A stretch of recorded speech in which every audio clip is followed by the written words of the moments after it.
Alhamdulillahi Rabbil Alameen. Salatu wa salam ala Rasulullah. An-Nasih al-Amin. Nabiyyina Muhammadin sallallahu alayhi wa sallam wa ala alihi wa ashabihi. Wa man tabi'ahum wa tabi'ina lahum bi ihsani ila yawm ad-din.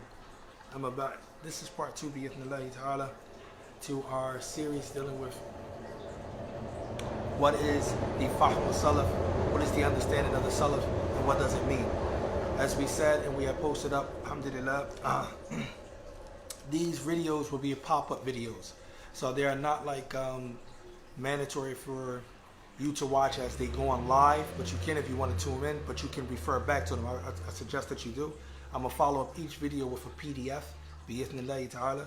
But we're going to cover 3 objectives, inshallah ta'ala, before we begin starting this course. For those who have joined this course, which is called Aqidah for Beginners, we're going to cover who is the Salaf, what does that mean, and why is it important to understand the understanding of the Salaf. That's our first thing. So we're dealing with that serious now. These are all introductions before we begin our class. The second thing we will cover is Kayfa Tadrasat al-Ilm. How do you study knowledge? What is the proper methodology in studying knowledge? Since we are doing an Aqidah course, since we are studying, how do we study? How do we take notes? How do we learn? That's what that will cover. And the last but not least, which is very fundamental before you begin to study anything in Islam, is you have to make sure that your niyyah and your intentions and your sincerity is in check and is in tune. So we're going to save that for last, and that will be the last introduction, and then we will lay out the schedule for the classes for the Aqidah course. You already got the text and PDF, what text we're going to be covering, so you got time to go over that, inshallah ta'ala. So we're doing the first part now, which is who is the Salaf, and now we're talking about the understanding of the Salaf. Why is it important to understand the text according to their understanding? What does that mean? That's what this talk will be about today, inshallah ta'ala. Alright? So that we do understand the understanding of the Salaf, how can we classify a particular opinion on an Islamic matter as being the opinion of the Salaf? Furthermore, what is the nature of this orthodox understanding which the scholars of the past like Imam Ahmed, rahmatullah ta'ala alayhi, promoted? Alright? Even in the face of persecution. It is in reference to those matters which the companions unanimously agreed upon, which is known as ijma'. So these terms you're going to know, inshallah ta'ala. Maybe I find something for you, I'll put it in PDF, certain terms that I'm going to be used. Get familiar with them, learn their meanings, because as you start studying in Islam, these terms are going to be used interchangeably, and like we said before, words have 3 meanings primarily, and that is the linguistic meaning, what it means in the language, the legislation meaning, or the technical meaning in the science, or what it means traditionally. Alright, so you want to get familiar with these terms. So ijma' also is another source of evidence, and that's not the time or the place, but we're getting to that a little bit later, inshallah. So he says, or their jumhur. Jumhur is majority, agreed upon, or when an individual opinion from the Salaf spreads and no dissenting voice exists to the contrary. In other words, there is a statement of a Salaf that is an individual statement to that particular Salaf himself. However, that statement has not been opposed by any other Salaf that oppose his statement or went against it or disagree with it. Nor does it contradicts the Kitab, meaning the Book of Allah, nor the Sunnah. These are some of the conditions for a statement of a companion to be accepted as hujjah. Alright? In order for us to accept a statement of a companion, which is the Salaf, statement to be a proof, then we have to have conditions. And some of the scholars, they mentioned 3 main ones, as we just said. 1, the statement of that companion. They mentioned that he should be from the senior companions, or the senior companions in fiqh and understanding. 2, they say that his statement should not contradict the Book of Allah nor the Sunnah. And they say 3, that his statement should not be in opposition by any of the Salaf, meaning any of the Sahabas and so forth should not contradict his statement. So they said that we can use his statement as an evidence in that regard. Tayyib, so this is what he's saying. Therefore, the understanding of the Salaf which our scholars promote does not refer to individual ijtihad opinions of the companions in respect to certain fiqh matters, okay? Matters of jurisprudence. Rulings or individual ijtihad opinions relating to tafsir, for example. These can be classified as opinion of some of the Salaf and not the opinion of the Salaf, okay? So in those areas right there, when it comes to certain fiqh issues, or certain issues pertaining to tafsir, then we do not group them and say that this is the overall opinion of the Salaf as we say that this is the opinion of some of the Salaf in those arenas. Okay? Ibn Taymiyyah rahimahullah, he said when he was asked what one should believe about the Quran, so he responded by saying that الذي يجب على الإنسان اعتقاده في ذلك وغيره ما دل عليه كتاب الله وسنة رسوله صلى الله عليه وسلم واتفق عليه سلف المؤمنين. He says what one must believe as per the Quran. When it comes to the Quran, one must believe as per the Quran, and everything else is in accordance to that which was mentioned in the Quran and the Sunnah of the Prophet ﷺ, and what the Salaf agreed upon. When I use the word Salaf, you should know what this means. Tayyip, we already covered this in the first video. We already explained to you who the Salaf. We already told you the different understandings from the word of who's the Salaf. The Salaf mentioned 8 times in the Quran. We talked about that. At the end of all of these videos, meaning it's going to be like 4 or 5 parts to these videos, inshallah, about who's the Salaf and understanding the Salaf, I'm going to do an exam. Okay? It's an exam to benefit you. I will do an exam, put it in PDF form so that you can answer some of the questions so that you can really learn about the Salaf and the importance of the understanding of the Salaf. Type. So he mentioned it to you that the Salaf agree upon. In fact, he also says, وَأَمَّا أَقْوَالُ الصَّحَابَةِ. Alright? He said, as for the statement, as for the individual opinions of the companions, if it become famous, فَإِنِ اسْتَشَرَتْ, right? وَلَمْ تُنْكَرْ فِي زَمَانِهِمْ فَهِيَ حُجَّةٌ عِنْدَ جَمَاهِرُ الْعُلَمَاءِ. If it become famous and it is not refuted, and we talked about this earlier, during their time, then according to the majority of the scholars, such an opinion can be used as an authoritative proof. Okay? Remember we mentioned some of the conditions for a companion's statement of a companion to be accepted? That's one of them. Meaning that what? That no one opposes his position or his statement within his time. Tayyip, that becomes clear. Now that we have the idea as to what is meant by Fahm al-Salaf, the understanding of the Salaf, we pose the $1 million question. Okay? And what is that? Why is there all these emphasis on the Salaf understanding? Surely the Quran that they recited is the same as ours that we have with us. The Sunnah which they applied is the same as ours, and we surely do have competent scholars in our midst.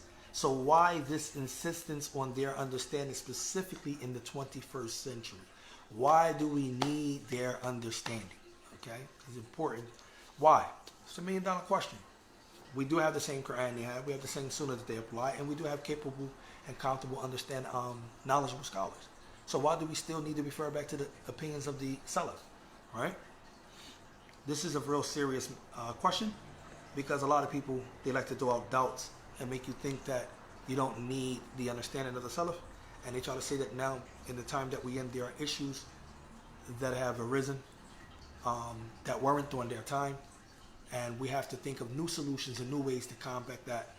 And no doubt the truth is there are issues that have arisen in our time that wasn't presented during their time, but we don't need to use new methods to combat that. We can actually refer back to the usul or the origin of their understanding of these issues, because these issues that are new, they do trace back to something that already been dealt with.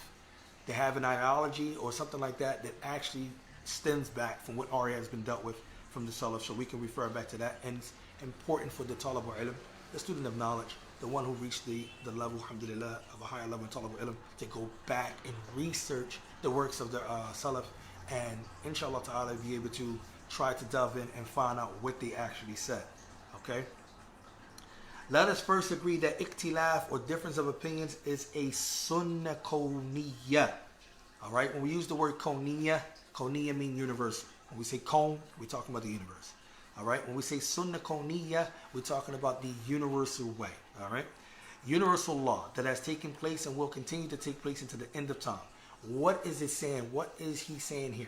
He's trying to tell you that differing that occur amongst people is something that is a universal law, meaning it's natural.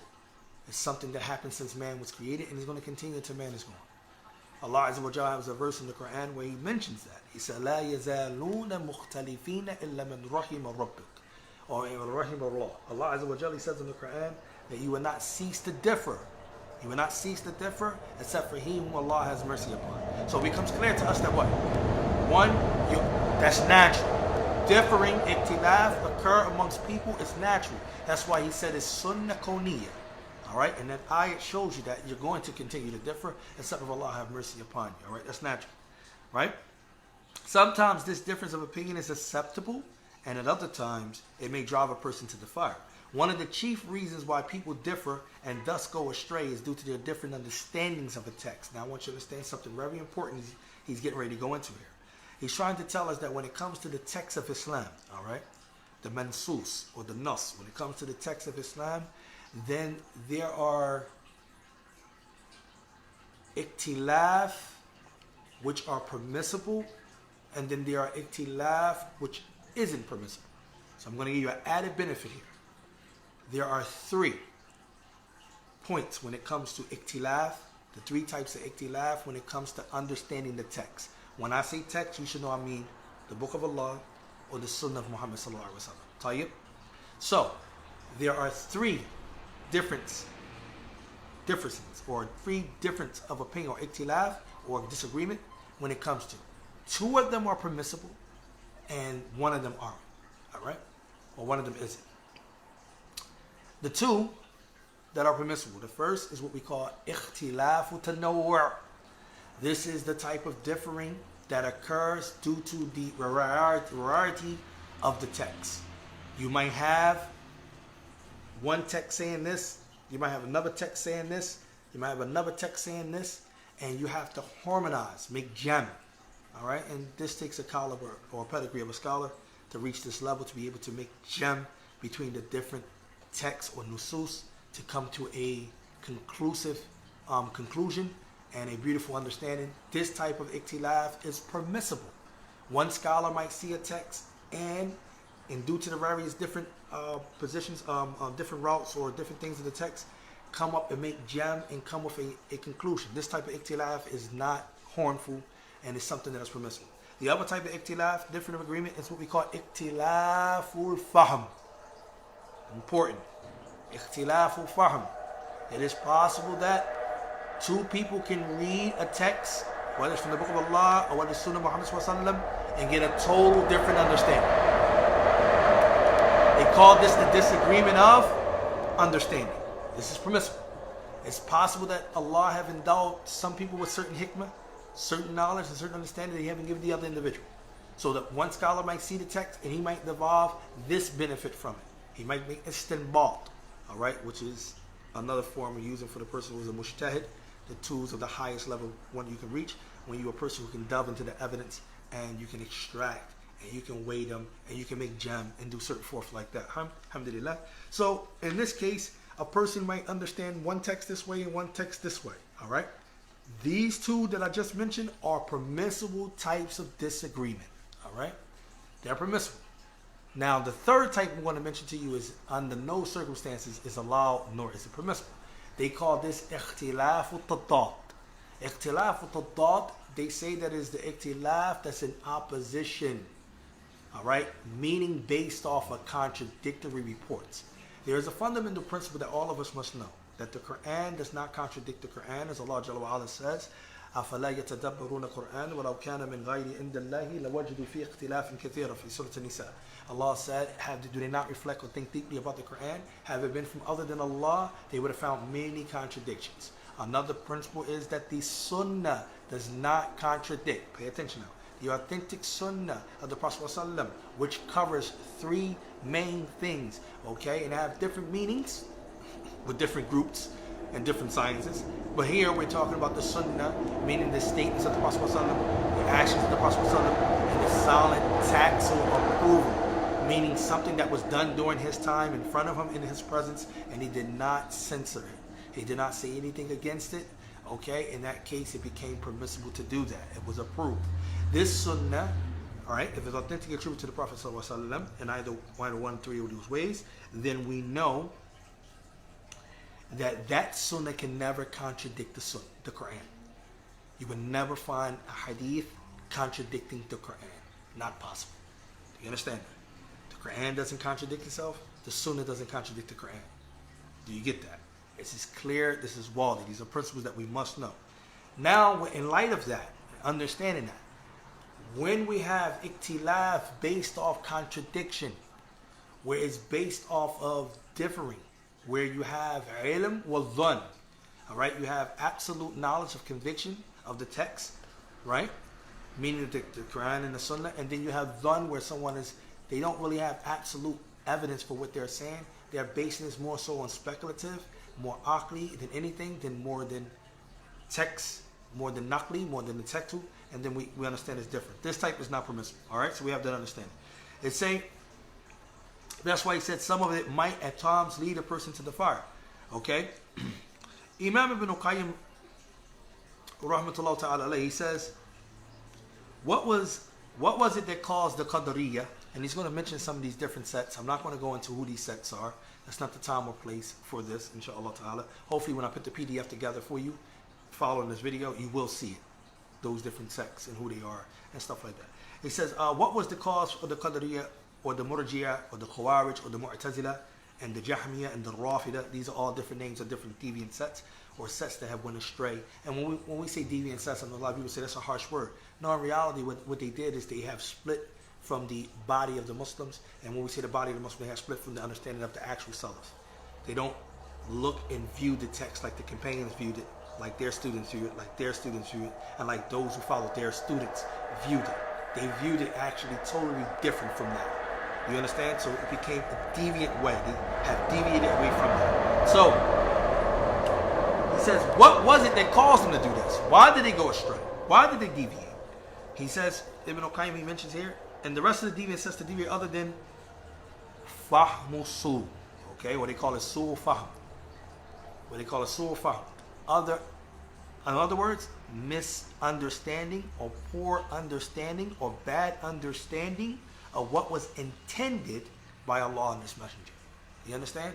So in other words, because they didn't properly understand, which shows us now, this is the reason why it's important in the 21st century to refer back to the Fahmu Salaf.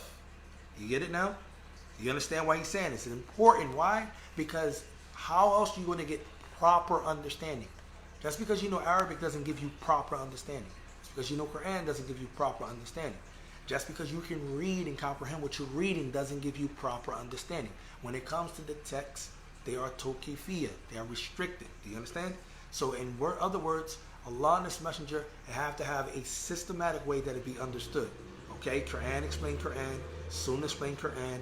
Then if we can't find nothing in Sunnah, then we go to the statements of the companions with one Allah Ta'ala, which explains the Quran. Do you understand? And it goes down. So this is made clear. It's a system. So how do we properly understand? We got to refer back to the Salaf. That's how we get proper understanding, so that we don't make the mistake that these deviant sects made. All right? That's what he's saying. So the issue is not always related to whether you have a textual evidence. It doesn't matter if you got a textual evidence all the times, a dalil or not. But many of times the issues culminates in the misunderstanding of that dalil. That's why a lot of people, you need to understand that there is a science, man. You can't just read Bukhari face value and then open up a hadith and say, see, I got a dalil right here. Can't do that. All right?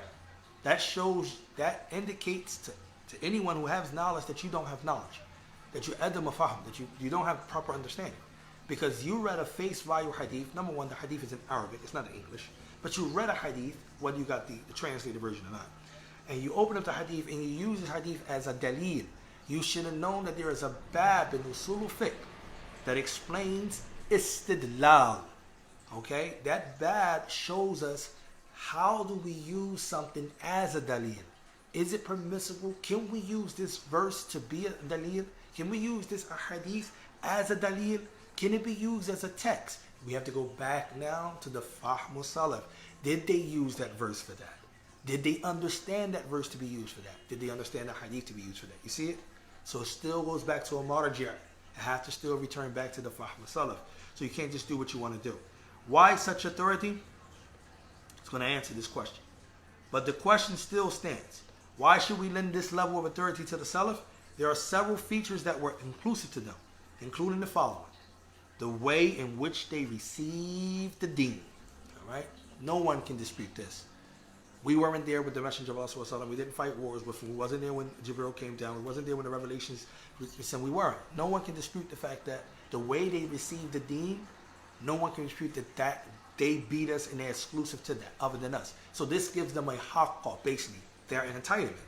It gives the entitlement that they are followed. All right? Al-Hafid ibn al-Lakai, he depicts this for us by saying, they took from the Prophet ﷺ directly and took its ruling visually without a middleman between them and the Prophet ﷺ, without an ambassador. You pay attention now? They directly mubashirah. So now when he says Salaf, here he's talking about who? The companions. Alright? Because you're going to learn, inshallah ta'ala, I'm going to bring some statement from Shir to me. You're going to learn that in between the tabi'een and the sahabas, there is a wasat. Right? Because between the sahabas and the messenger, there is no wasita, there is no ambassador, there's, like he said, there's no middleman. Because they was directly taken from the Prophet. But the tabi'een who took from the companions, they didn't directly take from the Prophet, they took from the companions, so they were the middlemen, the companions. And then the tabi'een, the students of the tabi'een, they had two middlemen. In other words, they had the tabi'een themselves, then they had the companions before they can get to the Prophet.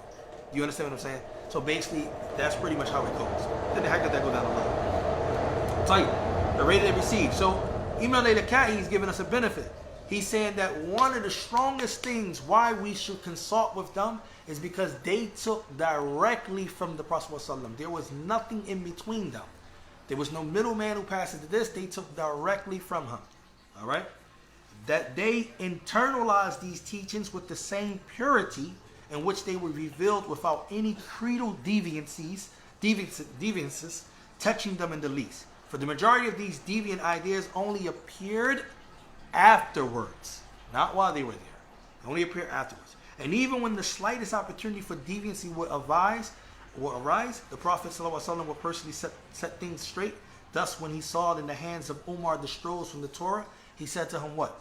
وَالَّذِي نَفْسِي بِيَدِهِ لَقَدْ جِئْتُكُمْ بِهَا بَيْضَاءُ. He said, have naqiyya, bayda naqiyya. He said, have I not come with that which is white and pure? Meaning that which I was sent with, was it not clear and present, and was it not made clear? Alright, this is what the Prophet ﷺ have said to Umar ibn Khattab when he had the copy of the Torah in his hand.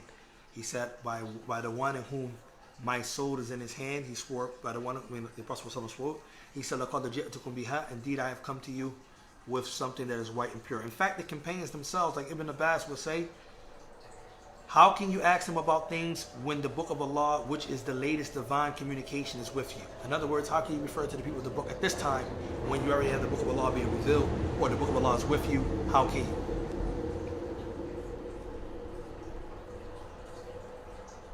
Naam, inshallah ta'ala, like I said, hopefully you can refer back to this video. It's going to be up there. And I'm also going to put a PDF. I had no other way of doing it besides going live, so I did it.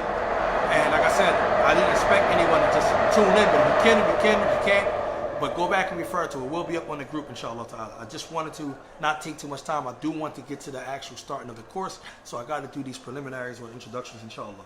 So, Shaykh al-Damin give us an added benefit, and I want to add this real quick before we stop. And one of the benefits that he gives us, by the way,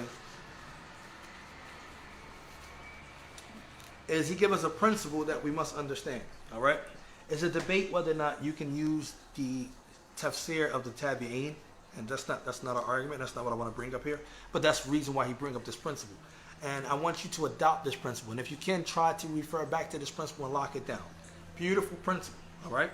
And that principle is, he says, it is incumbent upon us to know this qa'idatul Muhammad, this important principle. And that is, every time you find a people closer during the time of the prophetic era, okay, right? He said, then they are more correct and closer to the truth in regards to when it's connected to a creed, aqidah, or acts of worship. All right? So let's repeat that again so you can basically understand. In other words, the people that are the closest towards the prophetic era, like for example, the first generation, the companions, the second generation, the tabi'een, the third generation, the tabi'u tabi'een, those who follow the atba'u tabi'een, the fourth generation, those who follow the tabi'een, right? So when you see how close they are to the prophetic era, meaning that first generation, then their understanding in regards to creed and to ibadah, they're going to be correct because they are closer to the time of the revelation. That's just what he's saying. They are closer to the time of the revelation, so they're going to have a better understanding. The further you get away from that time of prophetic era, the more differences and the more misunderstanding can take place. Okay? I hope you understand this principle. And he brings his reason. He said, for this reason, the Prophet ﷺ said, Khairun nas qarani thumma alladhina yalunahum thumma alladhina yalunahum. The best of the people is my generation, then the generation who follow them, and then the generation who follow them. Well, other Shaykh Mushahid, he mentioned 3 types of generations. He mentioned his generation, and then he mentioned the generation next, and the generation next. This is one of the famous hadith that you should memorize, that we all should know, that this proves the fact of the superiority and the virtue of the Salaf, and who actually is the Salaf. The generation of the Prophet ﷺ, and the generation of those who follow them, the companions, and the generation of those who follow them, which is the Atba'u Tabi'een. This hadith comes in Muslim. This is the hadith that supports that and shows that. Tayyib. So he mentioned what I mentioned to you earlier. Alright? This is something that is witness. Meaning that between these two groups, during the prophetic era, there was not between them in the prophetic era, right?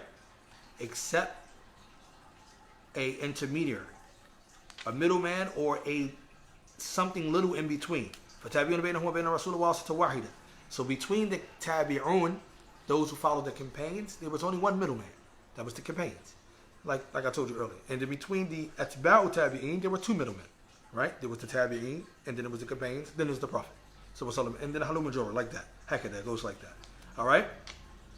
Then after the Qurun Mufaddala, that's what they call them, the virtuous, the 3 virtuous generation, there had appeared much trials, tribulations, and fitn. He says,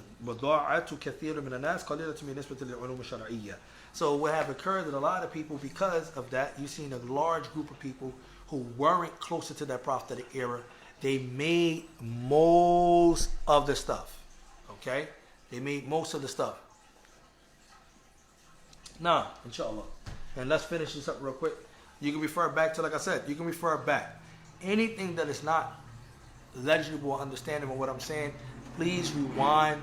And we're going to talk about this in the talk of how do you study knowledge? Knowledge is a process. That's why they call it tahsil ilm. We're going to get into that, inshallah. So you're supposed to take stages. Sometimes when you look at a video, sometimes when you read a book, or sometimes when you hear a lecture, you don't get 100% of what somebody's saying just because you tuned in. It don't work that way. All right? Normally what happens is you got to go back, and then you get a more better understanding the next time you go back, and the next time you go back. And this happened. I'll be reading a poem that you always see me quoting from Nunia. And I'll be reading the poem, and I'm into it, and then I put the poem down, and then about like later on, 2 hours, 3 hours pass, I go back to the same line of poetry. And now I'm understanding the words even more clearer. I'm not talking about just the explanation. I'm understanding the words a little bit clearer. Oh, all right, that's what he said. Oh, that's what that means. Because you have to go back again. It's going to take time to process. All right? Some of Allah bless us to understand things immediately. Some of He didn't bless like that. Some of it takes 2 or 3 times to get something. So we'll get into that in the next talk. So inshallah ta'ala, let's move on real quick.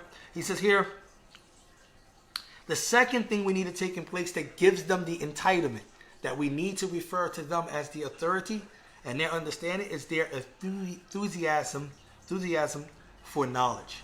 Their zeal. They were keen, they were zealous in learning.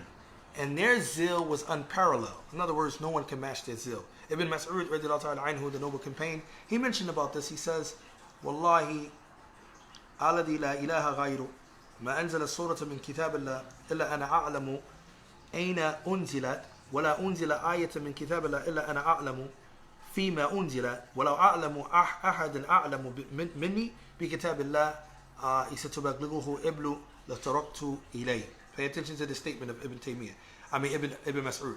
Ibn Mas'ud is not praising himself in his statement. I don't want nobody to misconstrue what he's saying. He's not like praising himself, not boasting or nothing like that, but he's showing you the level of his zeal for knowledge. Look what he said. He said, I swear by Allah, he made a qasam, there is no surah from the Quran except that I know where it was revealed. Asbabu nuzul.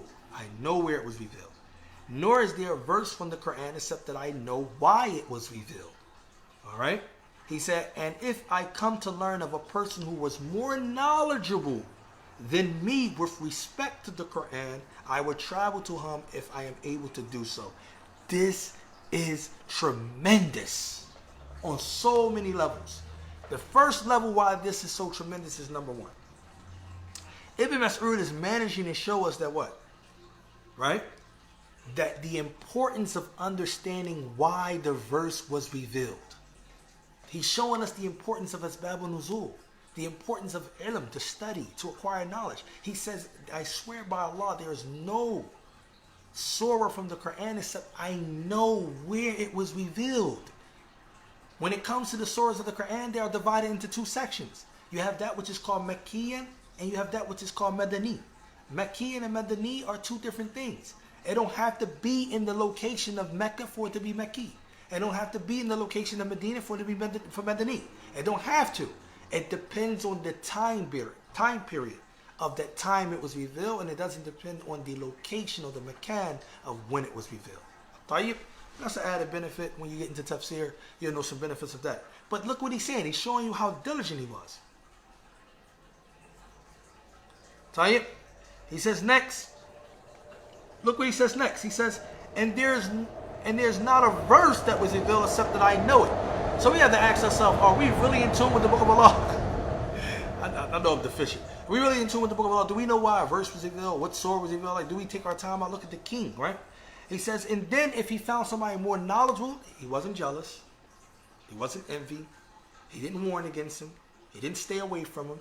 He didn't look at him like he was trying to show off. He didn't do this. He said what? I would travel, meaning I would get on my riding beast and I would travel to that person so I can take knowledge from that individual and I can learn that which I do not know. This is relentless insistence to learn what was not limited to the companions, but the tabi'een enjoyed it also. Mujahid, who was a tabi'een. Now what is a tabi'een? A tabi'een is the second generation. The first generation, Ibn Mas'ud, that's the companions. The second generation is still a Salaf, is the tabi'een. Now Mujahid is the student of Ibn Abbas, especially when it comes in tafsir. You're going to hear Mujahid name a lot. Mujahid have learned and went over the entire Quran with Ibn Abbas, as we know the hadith of the Prophet ﷺ, that he made dua for Ibn Abbas, the cousin of the Prophet ﷺ, that Allah made him the tarjuman of the Quran, give him understanding of the Quran. So he actually went over the entire Quran with Ibn Abbas, and point by point he had written down his notes and everything. He's Mujahid. He was the second generation Muslim, okay? So Mujahid, look what he said. He said, I recited the Quran upon Ibn Abbas 3 times, the entire Quran. He said, from Al-Fatiha to the end, and I will stop him at each verse and ask him about it. It's showing you they're keen, diligent in learning. So the first 2 things is what? 1, they took directly from the Prophet ﷺ. There wasn't no middleman. 2, they were eager and zeal and relentless in learning. This is why we need to refer to their understanding. 3, they were the most eager of all people to apply what they have learned. So they didn't just learn for the mere sake of learning. They actually learned so they implement.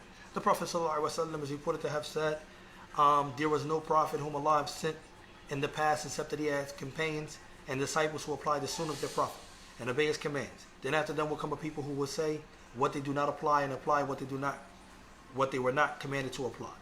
Abdul Rahman ibn Sulami, who was from the most prominent tabi'een, the second generation, exemplified this meaning in his statement. He said, those who used to teach us the Quran, meaning the companions, will tell us when we used to learn the Quran and the Prophet ﷺ, from the Prophet ﷺ, we would learn just 10 verses at a time and don't go beyond that until we have applied them completely in our lives. Thus we will learn the Quran and the application at the same time. Tayyib? So that become clear that in our class today. Above are just 3 reasons why such a huge amount of authority is to be leveled to the understanding of the Salaf, or why the orthodox understanding of Islam is most correct. And our forthcoming, okay, in the next videos, we should go over some of the other things before we conclude this series about who are the Salaf and why the understanding of the Salaf is so important. Because we're going to be talking about Aqidah.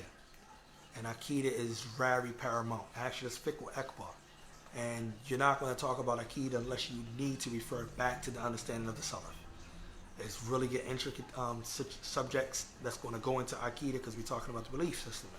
So this is the reason why I wanted to start off with us understanding who is the Salaf and why it's important to refer back to their understanding over our understanding, inshallah ta'ala. As a recap, we learned what in this talk? We learned the importance of the understanding of the Salaf. We learned the difference of the different types of opinions. We also learned when we can use the statement of the Sahaba as a proof. We learned that as well, some of the conditions that the scholars brought. We also learned the fundamental principle that Ibn Shaykh brought, that whenever people was closer to the time of the prophetic era, they are more closer and correct of doing that which is right. We also learned what else? We learned that there are three main reasons why we should give authority to the companions' understanding and to the Salaf understanding other than ourselves. So alhamdulillah, that's what we wanted to bring. Like I said, rewind this video, go back over it, take some notes. I'm going to put together a PDF like I did before. I'm going to make it available in two styles. I think I'm going to try to make it available in the Word doc, and I'm going to make it available in PDF so that you can open it up and then you can use this for your notes. Please be aware, because I'm going to do an exam at the end of this first introduction, not these videos, but once I'm done the whole thing, I'm going to do an exam on it, so to make sure that we're all paying attention. Subhanakallahumma wa bihamdik, ashhadu an la ilaha illa anta, astaghfiruka wa atubu ilayk. Jazakallahu khairan.